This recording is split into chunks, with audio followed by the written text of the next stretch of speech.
Después de un proceso electoral difícil, el general Manuel Ávila Camacho asumió la presidencia de la República en diciembre de 1940. Hubo entonces un viaje radical en la política educativa y el término socialista empezó a referirse al socialismo que había forjado la Revolución Mexicana. Se eliminaron las escuelas mixtas y los planes escolares estaban encaminados a formar ciudadanos conscientes y nacionalistas que trabajaran para el desarrollo económico del país.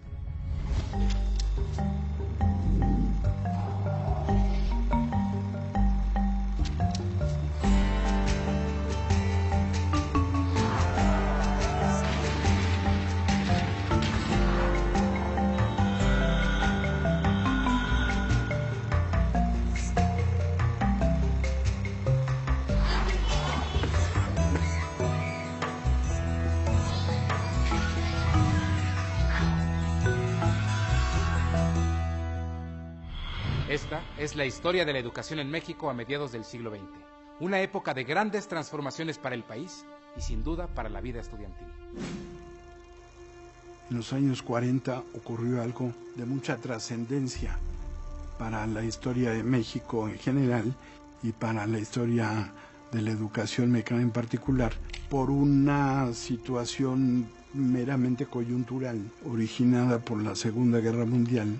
La producción de bienes de consumo en Estados Unidos, que era nuestro principal proveedor, se desplomó y dio lugar a un proceso que se conoce como de sustitución de importaciones y en otro sentido que se define como un proceso de industrialización que permitió efectivamente a partir de 1945 registrar las mayores tasas de crecimiento del Producto Interno Bruto pues en la historia del país. México pasó de ser predominantemente una sociedad agraria a ser predominantemente una sociedad urbana. Se crearon los estratos medios, se desarrollaron y en este proceso, con toda evidencia, jugó un papel destacadísimo el sistema educativo, porque la planta industrial y la planta de servicios en una tendencia de crecimiento constante estaban demandando cuadros calificados que únicamente podían ser dotados por el subsistema de educación superior. Jaime Torres Bodet, diplomático y escritor, se hizo cargo de la SEP en diciembre de 1943. Retomó la idea de la alfabetización y emprendió una intensa campaña con niños y adultos, revisó planes escolares e impulsó a la construcción de escuelas con la iniciativa privada. También capacitó al magisterio que ese mismo año se unificó en torno al Sindicato Nacional de Trabajadores de la Educación, CENTE.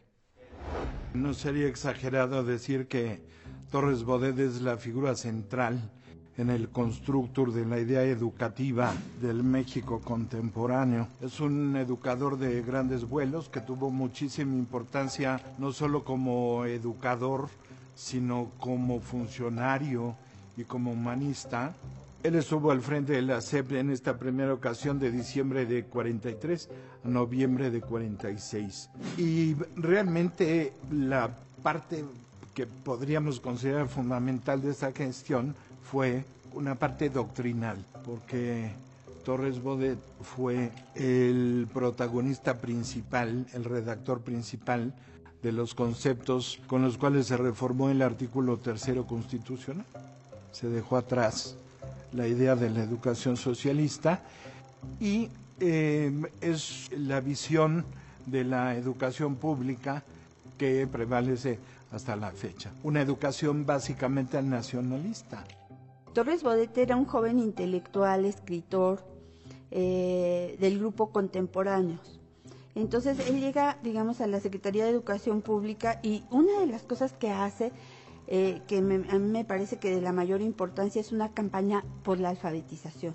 El otro aspecto que me parece fundamental es que él logró la unificación del Sindicato Nacional de Trabajadores de la Educación, es decir, de los maestros de todo el país en un solo sindicato. Esto es muy interesante porque fue una labor política muy fina. En diciembre de 1945 se reformó el artículo 3º constitucional, que en vísperas del cambio presidencial señalaba: la educación que imparte el Estado-Federación, estados y municipios, tenderá a desarrollar armónicamente todas las facultades del ser humano y fomentará en él, a la vez, el amor a la patria. Hubo una gran controversia respecto a el significado distinto que le dieron grupos antagónicos a lo que era la educación socialista, y finalmente tuvo poca vigencia, diría yo, o sea, en los hechos, y ya hacia finales de la época del general Cárdenas y principios de Ávila Camacho ya era muy claro que eso se tenía que cambiar, y eso explica en gran parte la última gran reforma del artículo 3º del siglo XX, que es la que se hace en la época de Ávila Camacho, y que le quita de nuevo el carácter socialista. Al finalizar la Segunda Guerra Mundial, el panorama político internacional y nacional había cambiado. Ante las nuevas circunstancias, en México se hicieron ajustes, y uno de ellos fue transformar el Partido de la Revolución Mexicana en Partido Revolucionario Institucional. Miguel Alemán, el primer presidente civil del México postrevolucionario, expresó que las reglas de su juego político serían crecimiento económico y estabilidad.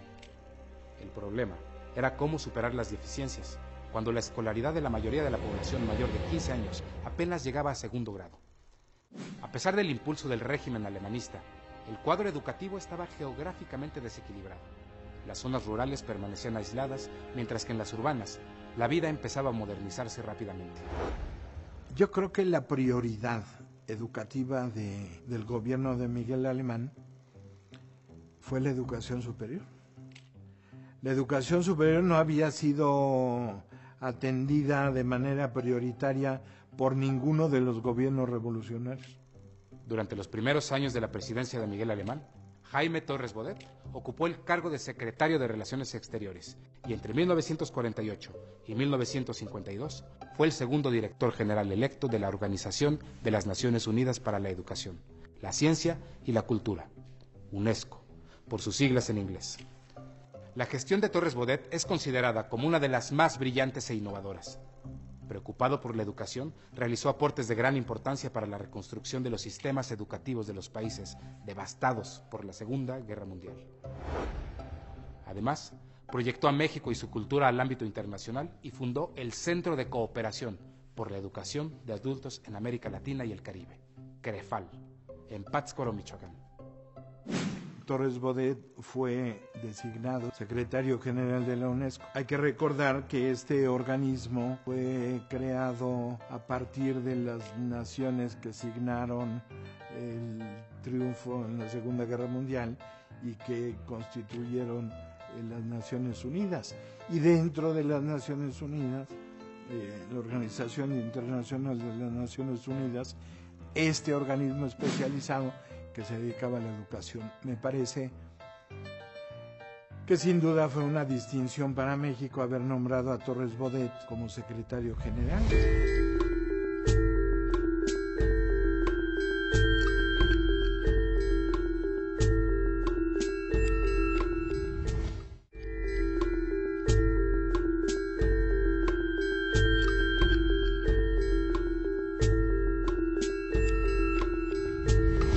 En diciembre de 1946, Miguel Alemán estableció una comisión para la creación del Instituto Nacional de Bellas Artes, cuyo objetivo, además de estimular la producción artística de México, sería impulsar la educación en los campos de las artes plásticas, la arquitectura, la danza, la música y la ópera, la literatura y el teatro.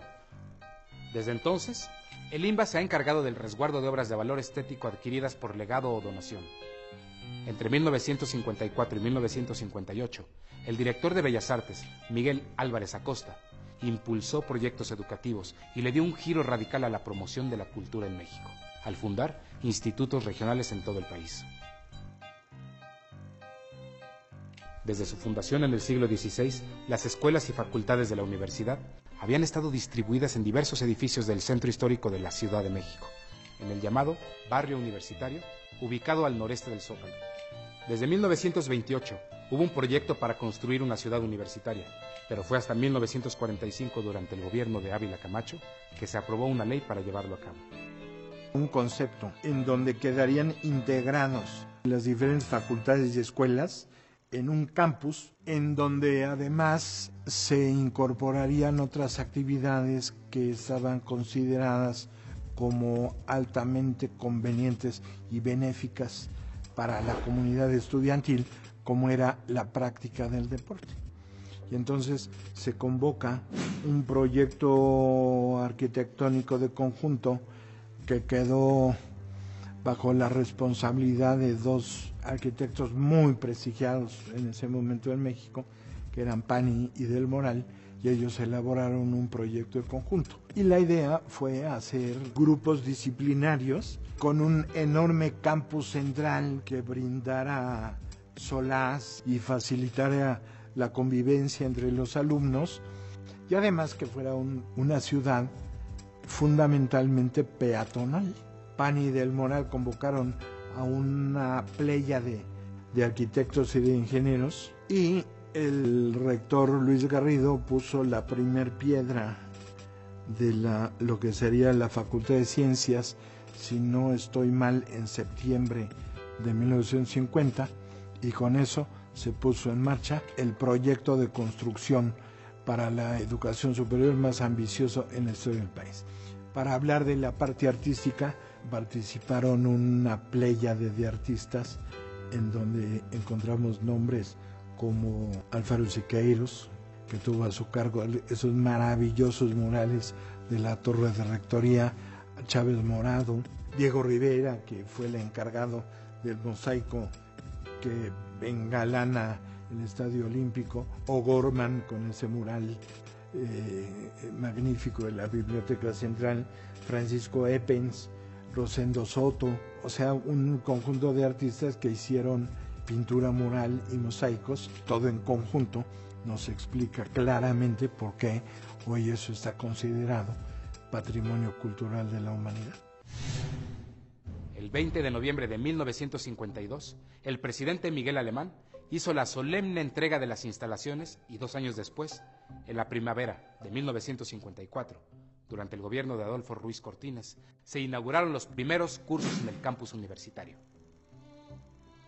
El doctor Nabor Carrillo fue designado rector y en los años siguientes modificó los sistemas administrativos de la UNAM. Dotó de bibliotecas y laboratorios a las facultades, y los institutos científicos recibieron un gran impulso. Fue una obra diseñada para dar cabida a 25,000 estudiantes, y al año siguiente de su estreno, de su ocupación, que fue en 1954, las instalaciones estaban saturadas y empezó un proceso de ampliación que se detuvo hasta la época del doctor Soberón, porque tuvo un éxito tal la ciudad universitaria que estimuló una demanda de ingreso verdaderamente sin precedentes en México, y no solo de México, sino una cantidad de solicitudes de estudiantes del extranjero. Durante su administración, el presidente Adolfo Ruiz Cortines aumentó el presupuesto de la SEP, y el Sindicato Nacional de Trabajadores de la Educación, el CENTE, era la única representación del magisterio en el país. Sin embargo, a fines de 1956, los maestros de primaria, Otón Salazar y Encarnación Pérez Rivero, conocidos por sus tendencias comunistas, se desligaron de los líderes del sindicato y crearon el Movimiento Revolucionario del Magisterio, que desafiaba la política de salarios del gobierno. La razón de la movilización de los maestros del Distrito Federal, en la sección 9, que son los que agrupan los maestros de primaria y de preescolar, se da por varias razones. En primer lugar, había habido un deterioro del sueldo magisterial, y bueno, pues esto, como tú sabes, siempre crea descontento. Pero además de eso, digamos, los maestros habían escogido como su líder al maestro Otón Salazar, de una orientación netamente de izquierda. Y entonces el Sindicato Nacional de Trabajadores de la Educación, que para esto se había ido convirtiendo poco a poco en un sindicato, digamos, controlado por un pequeño grupo, no estaba de acuerdo con la orientación que estaban tomando los maestros del Distrito Federal. Es muy interesante, yo estudié con cuidado esto, y fue interesante porque además en 1958 el movimiento de maestros se combinó con el movimiento de ferrocarrileros, con el movimiento de electricistas, con telegrafistas, es decir, fueron grandes movilizaciones que, digamos, tuvieron su centro de gravitación en la Ciudad de México. Cada uno tenía sus propias demandas, pero digamos un punto de unión sobre todo con los ferrocarrileros, era el tema de la democracia sindical.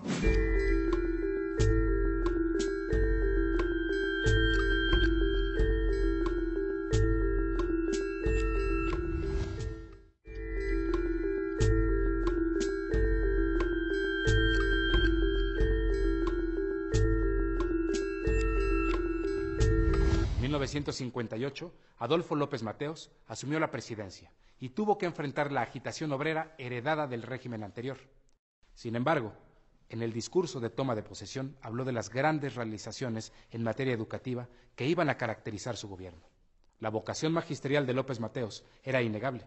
Tenía experiencia en la docencia universitaria y había sido director del Instituto Científico y Literario de Toluca. Para atender el rezago educativo, Jaime Torres Bodet regresó al frente de la SEP y estableció el plan de 11 años. En este segundo periodo hay dos iniciativas de Torres Bodet que me parece que hay que destacar. Una, la creación del libro de texto gratuito, y la otra, el llamado plan de 11 años. En estas dos iniciativas se ve claramente esa vocación humanista que tenía este personaje central en la historia de la política mexicana del siglo XX, que pues era un humanista. Ahora la situación era mucho más difícil. Los presupuestos siempre habían sido insuficientes para atender los miles de problemas que afrontaba el sistema educativo, pero al mismo tiempo uno de los problemas mayores era el incremento de la población, una explosión demográfica impresionante. De tal manera que en tan solo 4 lustros, o sea, en 20 años, la población había ascendido de 20 millones a 35. Con ello, realmente, Torres Bodet encontraba un nivel de analfabetismo sumamente alto. Miles y miles y miles de niños sin escuelas, no tenían acceso a la enseñanza primaria, faltaban maestros, pero también al mismo tiempo muchos de ellos no tenían la preparación adecuada a las labores que desempeñaban. Igualmente faltaban escuelas. Muchos compromisos ineludibles que no se podían olvidar. En febrero de 1959, y bajo la dirección del escritor Martín Luis Guzmán, se creó la Comisión Nacional de los Libros de Texto Gratuitos, cuyo objetivo era editar y distribuir millones de ejemplares en todas las escuelas primarias. Aunque en un principio se invitó a distintos artistas plásticos, la CONALITEG tomó la decisión de uniformar con una sola ilustración las cubiertas de los libros para la enseñanza básica. Se eligió la alegoría de la patria mexicana de Jorge González Camarena, que se utilizó hasta 1972.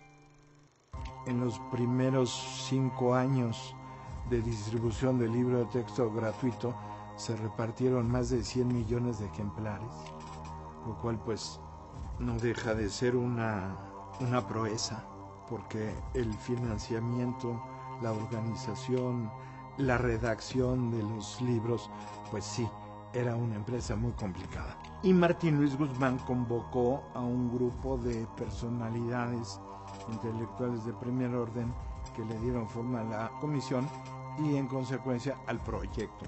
Entre estos podemos mencionar a José Gorostiza, a Agustín Yáñez, a un matemático de la UNAM de mucho prestigio y de mucha calidad académica, que era el doctor Alberto Barajas, a Arnay Cifreg, a Gregorio López. Y bueno, echaron a andar este proyecto de libro de texto gratuito, el cual se enfrentó a muchas reticencias y a muchos obstáculos en el mundo intelectual, cultural y educativo de México. Era una empresa titánica. ¿Cómo repartir? Todos los medios de comunicación se emplearon. Ferrocarril, avión, hasta la forma más elemental para llegar en burros a las comunidades tan alejadas, ¿no? Realmente la aceptación en general de la población fue extraordinaria. Llegaron a la Secretaría de Educación miles de cartas de agradecimiento. Para muchos de ellos eran los primeros libros de texto que tenían. Pero bien, antes de que aparecieran estos textos, que salieran ya a la luz y empezaran a circular, el gobierno, las autoridades, empezaron a preparar el camino, empezaron a dar noticia de lo que se estaba haciendo, pero esto, lógicamente, únicamente se enfocaba al aspecto de la gratuidad. El Estado iba a proporcionar todos estos textos, pero para ayudar especialmente a los más necesitados y pudieran seguir sus estudios.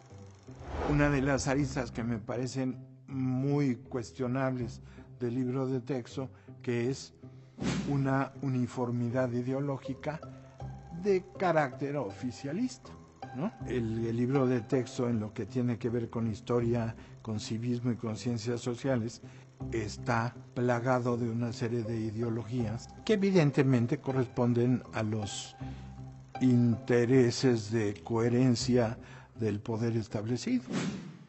Aunque el Estado estaba cumpliendo con el precepto constitucional de la gratuidad de la educación, estos libros de texto provocaron reacciones adversas entre libreros, editores, los grupos más conservadores de la sociedad, como la Unión Nacional de Padres de Familia. Era el control que ejercía sobre la educación. O sea, ellos no tenían libertad de expresar, de escoger cualquier texto. Tenían que estar forzosamente con los libros de texto que eran los editados por el Estado. Vienen con mayor fuerza los empresarios, vienen también la Iglesia Católica, viene también el Partido Acción Nacional, de tal manera que en un momento determinado el problema se vuelve cada vez mayor. Hay manifestaciones muy grandes aquí en la Ciudad de México, con la bandera, desde luego, de los conservadores, comunismo no, cristianismo sí, y luego también se va extendiendo a otros estados. En Monterrey el conflicto se complica aún más. López Mateos se ve obligado a reflexionar un poco y permitir que estos libros no sean obligatorios, sino que los maestros pueden tener un segundo texto para distribuir entre sus alumnos. O sea, el texto gratuito no es obligatorio. Pueden dar la oportunidad de otros textos, pero únicamente complementarios. En 1965, ya durante el sexenio de Gustavo Díaz Ordaz, el secretario de Educación, Agustín Yáñez, organizó una comisión que analizara los problemas educativos que había en el país y propusiera soluciones. La crisis social y política se reflejaba en la educación y había un ambiente de tensión en varios sectores. A pesar del corporativismo imperante, grupos de maestros, obreros y estudiantes, como en otros países, se organizaban para manifestar su rechazo al autoritarismo y a favor de los derechos civiles, la libertad y la democracia. En julio de 1968, una riña sin aparente importancia, pero con provocadores infiltrados, entre estudiantes de la preparatoria Isaac Ochoa Terena, incorporada a la UNAM, y alumnos de la Vocacional 2 del Instituto Politécnico Nacional, marcó el origen del movimiento estudiantil, que paulatinamente fue tomando las calles de la ciudad. Bueno, el caso es que se desata la movilización y, contrariamente a lo que el gobierno federal esperaba, el señor rector de la UNAM se puso al frente de una manifestación estudiantil y mandó poner la bandera de la explanada de Rectoría a media asta, haciendo una declaración sobre la violación de la autonomía universitaria por las fuerzas públicas. Entonces esto fue algo inusitado, me parece que es un evento único en la historia del aparato público en México. No quiero insinuar de ninguna manera que él haya sido opositor al gobierno federal, pero sí, y en esto creo que se puede ser enfático, que era un personaje de una probidad tal que fue coherente con su concepto de lealtad y con su concepto de deberes como rector de la universidad y como representante de la comunidad universitaria, y él hizo lo que estaba dentro de su conciencia hacer. Y esto le valió, obviamente, la enemistad de Díaz Ordaz. El 2 de octubre, poco antes de que comenzaran los Juegos Olímpicos en la Ciudad de México, el gobierno reprimió violentamente una manifestación en la Plaza de las Tres Culturas en Tlatelolco, con resultados trágicos. En aquel momento, la rebeldía estudiantil fue atribuida a las ideas del comunismo internacional. Tal vez fue una suma de factores y la precipitación de los acontecimientos, pero el 2 de octubre de 1968 se convirtió, a partir de entonces, en una fecha emblemática para la educación, los estudiantes y la historia misma del país.